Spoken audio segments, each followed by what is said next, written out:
I'm very glad today to welcome Ann Heltzel, Streaming Consciousness Through Creativity. Ann has 40 years of experience in marketing for iconic brands like Revlon and 3M. In 2010, she started her own multidimensional marketing firm, including Human Potential. She combines her years of practical experience with a deep intuitive sense of client needs to create groundbreaking campaigns that produce results way beyond client expectations. She brings this unique perspective to her role as an artist, pioneering the MetaArt movement. Ann Heltzel leads us on a transformative journey. She's an intuitive creative who blends human potential with boundless consciousness through her visionary MetaArt. Her paintings can have 20 to 50 layers, often created over a few months. Ann's layered paintings go beyond the visual. When gazing at them, they draw you in like a portal to a sense of peace, love, unity, and healing. It's an immersive experience. You can meditate on her art with your eyes open, which resonates with the pineal gland. Some pieces were painted listening to a specific frequency of sound. Ann Heltzel's MetaArt on your wall transforms spaces into sanctuaries, bridging mind, body, and spirit, a respite from modern chaos. Step into the captivating art where each brushstroke elicits a symphony of experiences transcending conventional boundaries. Welcome. Oh, Jean, thank you so much for having me. Tell us just a little bit about the marketing work that you have done in the past. Yeah, so my history in marketing, it sounds like a long time to say over 40 years, right, Jean? Yes, sure. Yes. But I have worked at everything from the third largest ad agency in the US to small regional firms and then of course to my own small company. So I've worked in kind of the gamut of sizes and clients across the board for all these many years.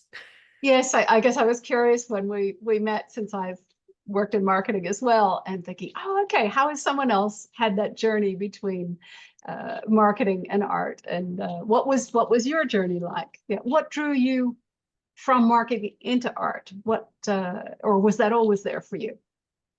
Yeah, I was an art student and a graphic designer then and an art director. So I've always been on the visual end of the marketing spectrum, but always kind of thought any type of fine arts, painting or sculpture or, anything like that, that will be in my retirement years. I just kind of always saw that into the future.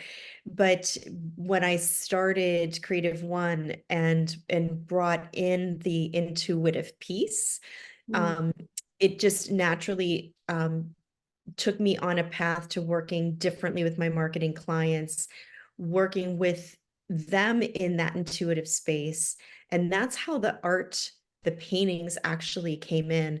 I began doing them for my marketing clients.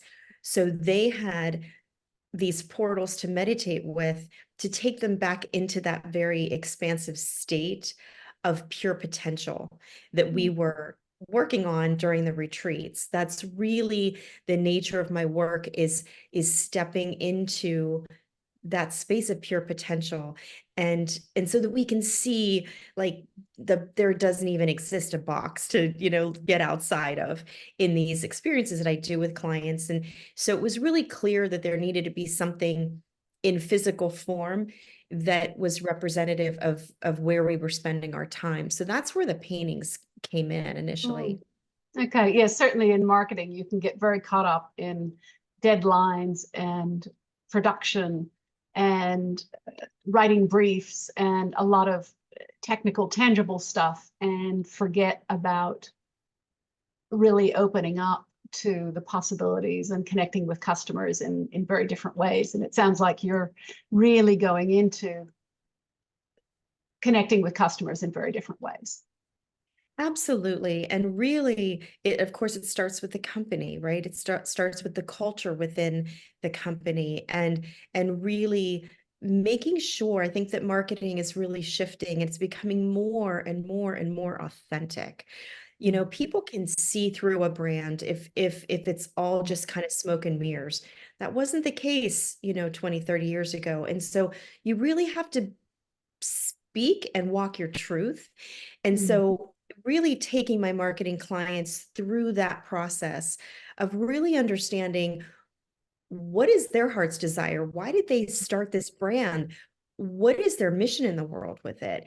And really look at the potential that can happen. Because when you're talking about viewing outside our limited kind of human mentality, I always say, when we come to a conference room table, we're coming with our years of experience, our belief systems, our educational backgrounds, and we are actually more than that. And our companies, our brands are more than that. And so my role with companies, whether it's a marketing firm or an individual looking to expand their consciousness, is it's all about getting into that state of pure potential. The more time we can spend there, the more we're going to actually see what is that next innovation, what is that next new way to do something or see the world. And that's how renaissances happen. That's how we leap forward as a humanity. Yeah, those real breakthroughs, and I could see how when you're in that state of openness and creativity and potential, that it would be much easier to formulate visions for a company, and also that the other things that would follow on from that, that's when your experience and the practical stuff would kick in. But it would be so much easier to follow through on that if you had that clear vision to begin with. Exactly. And, it really it starts to work with like the real soul of the people that are behind these companies and the real mission, their missions, in the world. What do they want to achieve? How do they want to serve? So all my marketing clients do have that common thread that they are very conscious of, that they are here to serve and evolve humanity and make the world a better place. And it's kind of like, that has to be in place with all of my clients. And it's not always the easiest work to do, to dig in and to see what are we made of, as the individuals that are representing these companies. And so often what I find is there's so much greater potential for a company than the actual entrepreneurs that started them can even fathom. And so that's where we're going in these retreats that I do. And that's how the intuition piece feeds into it.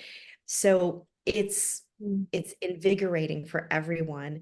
And it's just kind of like your eyes are opened, a little more. And you can dream a little bit, because those dreams, or using our imagination, is such a key piece, again, of dreaming a new and better world. I always love, Einstein had a quote. He believed that creativity and imagination he said, I have it written here: the true sign of intelligence is not knowledge, it's imagination. And that's the space we want to spend time in, because like you said, the practical stuff, that's the knowledge stuff, right? That's the nuts and bolts and getting everything done. We need to spend more energy in that imaginal space of what's really a possibility. Yes. Yeah, I don't remember the exact quote, but I do remember Einstein saying something like, none of the breakthroughs come from logical thought. It's got to be beyond that. It's got to be something that's more open and expansive than that, where you suddenly make a leap and just go, oh, wait, hang on, and yeah, so that makes sense. Yeah. Yeah, that's how we innovate. And, kind of the cornerstone of my work that I always fall to is there was a study that was done, NASA did back in the late 60s, and they needed to find out their staff that were functioning at their highest creative genius. And so they had, these this team come in and they created a study and they determined who those employees were. But then that group went on to study children through their lifespan. And so they found that they started with age of 5, and they discovered the 5-year-olds in this closed study were functioning at a creative genius of 98%. Mm-hmm. By the time they were 12, Yeah. 30%, 15, 12%. And by the time they were 30, they were functioning at a 2% creative genius. So, this is something that we're born with, but by the time we're mature enough and have a role in life that we can actually be changing the world, we're functioning at a deficit from what we came in with. So everything that I believe, I mean, it's my mission, is just in so many ways, how can we step into that creative genius space again? Because it resides in each one of us. Yes. Yep. Yep. I hear you. Yeah. And you had a retreat quite recently, didn't you? Yes, I just had a retreat a number of days ago. Yeah. Okay. How many days are they? Just tell us a little bit about the practical end of the retreat. Well, they're typically 2.5 days. This was a group retreat that I did offsite. I also have people come and work with me one-on-one, and they're typically 2.5, 3 days. And they can be rather intense because we're Yes. kind of digging deep inside as we're also expanding outwards. Yeah. Okay. And just in your background, I mean, none of this comes easy. There's always some difficult times that lead to openness and creativity and healing. You've also gone through some harder times that led into the creativity. Do you want to talk a little bit about that? Certainly, I don't think that any of us get off the hook, right? And have idyllic lives from birth to death. And so I've always been an artist. I've always been a creative person, but I've also always been a very spiritual person, somebody that always was interested in looking inward. And so I spent many years following different gurus, different, the Deepak Chopras, the different people that were leading this, what I refer to as human potential and the higher consciousness movement. And so that's really what's happened for me. I went through a very, very difficult marriage, was a single mom, 3 kids, and all of those things that happen in our lives that actually make us stronger and also make us kind of find those creative resources within us and strengthen those and gives us the resilience perhaps to kind of go into uncharted territories because we were forced into them. Yeah, I mean, being a single parent with 3 kids is a lot of work and a lot of fortitude and a lot of years of making things work, solving problems, managing yourself and managing others day to day. For sure. And also, focusing on a career. And so it was really, when I started my business in 2010, it was really this blending that happened, this spiritual side of me that I spent decades, kind of evolving through, with the marketing end that was evolving at the same time. And so when those two blended together was when these like intuition and the multidimensional aspects of life started melding really quite organically into my marketing and then the result of the paintings. And so it's, I see it as this beautiful path that I've been on that I could have never, ever planned for and said, oh, in 5 years, I want to be doing A, B, or C. I could have never planned for this. And it's just been this listening and surrendering and trusting. And the more we can begin to do that in our life and just let that passion really bubble up in us is really making life far, far more exciting. Yeah, yeah. Tell me a bit about how the painting started. Was it really for your own healing and emotional expression that it began? The paintings actually happened with marketing clients. in these Okay. retreats. Okay. In these Interesting. retreats, because we spend so much time in the retreats, we spend so much time in these liminal places. So by liminal, I mean imaginal states, right? And really feeling into the potentiality. If this were the reality we were going to create, what would be the aspects of how our company would grow, how we would serve humanity, on and on. And so that's where they started, because we were in such a different experience to create these paintings, and they're automatic in nature, which means I'm not deciding what is happening on the painting. I'm completely intuitively guided to Mhm. what the next thing in the painting is going to be. But I was doing them on behalf of my marketing clients. And then they would leave with those, and they would meditate with them with their eyes open to return to that experience, that expansiveness. And the one company of like 12 individuals said, okay, we're working these paintings into our decision making, because we've got all the practical stuff, but when we want to get outside the box and do that together, they each had a painting. They all worked remotely, but they all had a piece of the painting, and that's kind of where they met again, right? So they were developed as a tool to help people get back into that highly creative, intuitive space. And then it was in 2020, when the world changed, right? That, COVID changed a lot of things. Yes. yeah, Yeah. that it was that I did the first painting, which was peace. And Mhm. so then I had a completed painting, because the paintings always went with the clients. But then Mhm. I had a painting that I could sit and meditate with. And then I started understanding that it really is a frequency. So peace, it really is the frequency. This is the way I've been explaining it now. These paintings, it's a frequency masquerading as a painting.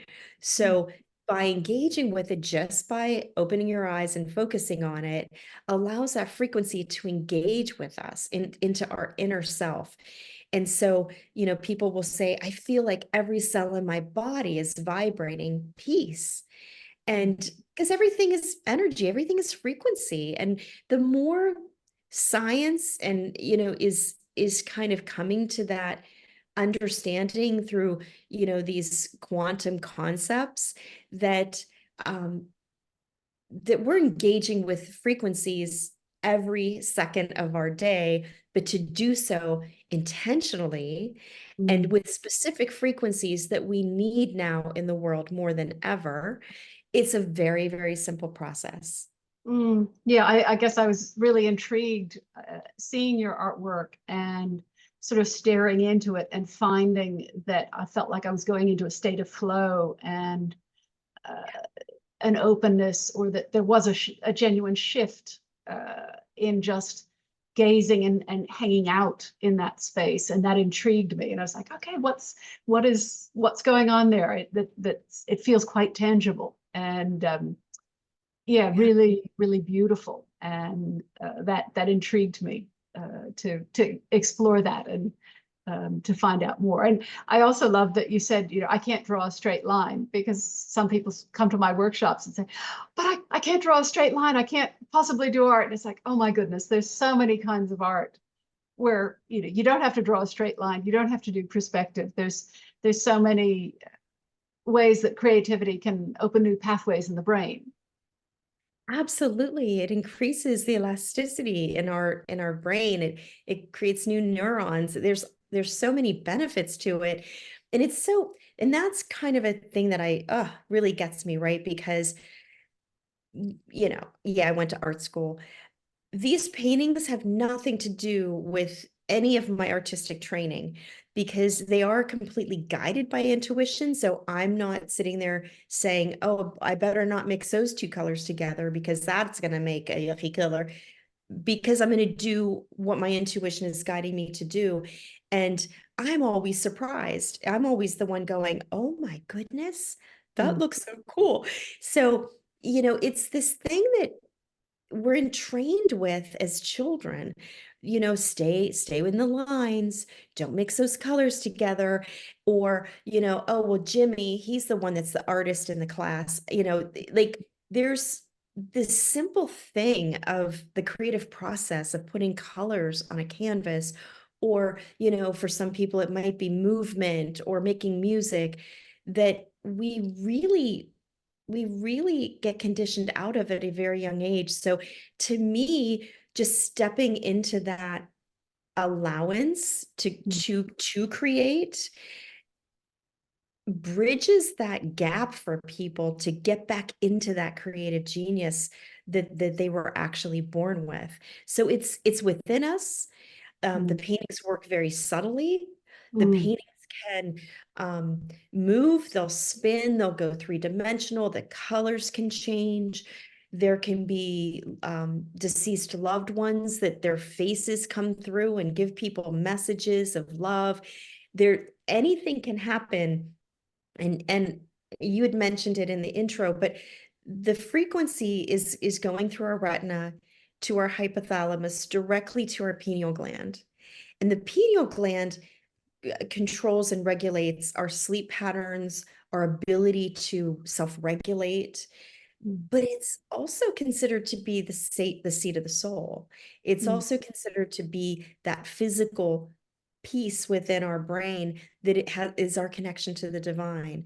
So mm, it bypasses intellect and mm, allows our entire beingness to engage with that frequency. And so I always tell people, they'll be like, was that okay? It just went completely white. And I'm like, that means it's engaging with your pineal gland. Bravo.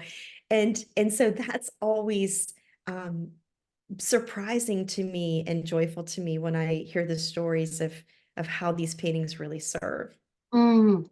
yes, yeah. And I also was reading you saying that you give people emotional tools for chaotic times. That just seemed like such a beautiful saying of, and there have been so many changes in the world where things we assumed were static weren't. Where, with COVID, suddenly to have borders closed, to have a fear Right. of disease in public places, uh, just changed how we moved in the world and how we thought about connecting with others. And uh, we certainly need new tools emotionally and spiritually to heal and to be creative and to deal with emotions.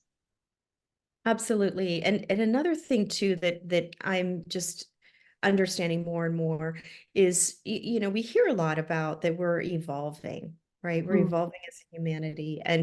And with that evolutionary process comes with new capacities coming online, new awarenesses. And so, you know, when you think of a human being from, say, the 1400s to now, we've changed, right? We no longer gather in the square to watch people's heads get cut off and cheer. Like we are evolving. And even though our world is incredibly chaotic right now, you know, there's new and innovative things that are happening so quickly in our mm, outside world with things like AI, but also internally. And mm, that's what I love about the paintings. It's all happening inside, and it's helping and supporting that inner journey to see what is it that's in this expansiveness of each one of us. mm, And I call it creative genius, but it's really the juiciest part of being a human and being alive, right? mm. So for Yes. me, it's through creativity and painting. For somebody else, it could be through, something else, taking a very common thing and doing something really innovative with it.